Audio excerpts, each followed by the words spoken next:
I had to go to the doctors. I had a bit of difficulty breathing. My temperature was very, very near the recommended one for saying that you've got to either ring 111 or isolate yourself.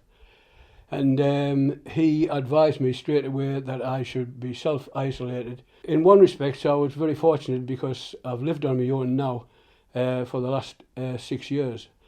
But enforced isolation is quite a bit different to what normal life is living on your own, because you can't basically go out.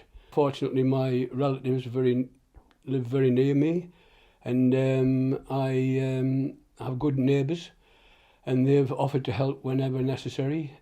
Albert is 78 and almost at the end of his self-isolation. Although he thinks staying at home is beneficial to people of his age, he thinks the government should do more. The only criticism I would have, and which I've thought about, is the fact that I think the testing that they did initially was the best course of action.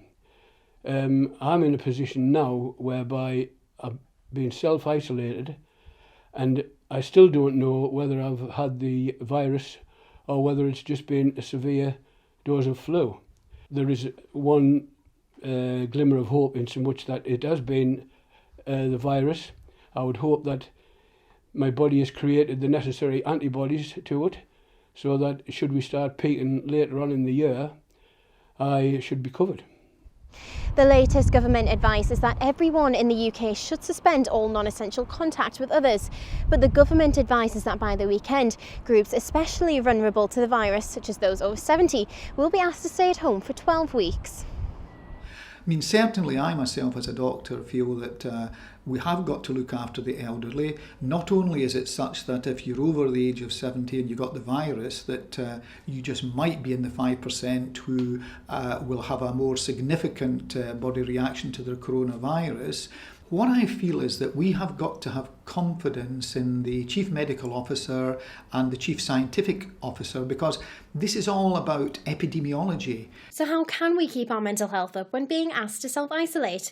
David Brown is from If You Care Share. It's really important to try and maintain connections with people, but that's trying to arrange phone calls with people if you are on social media, connecting that way, email, text, those kind of things are really important. It might be that you don't have a huge social network, and then it's things like helplines that can be really useful, offering a listening service, so you are not alone in this. There is always a way, there's always support available, so please reach out if you need it.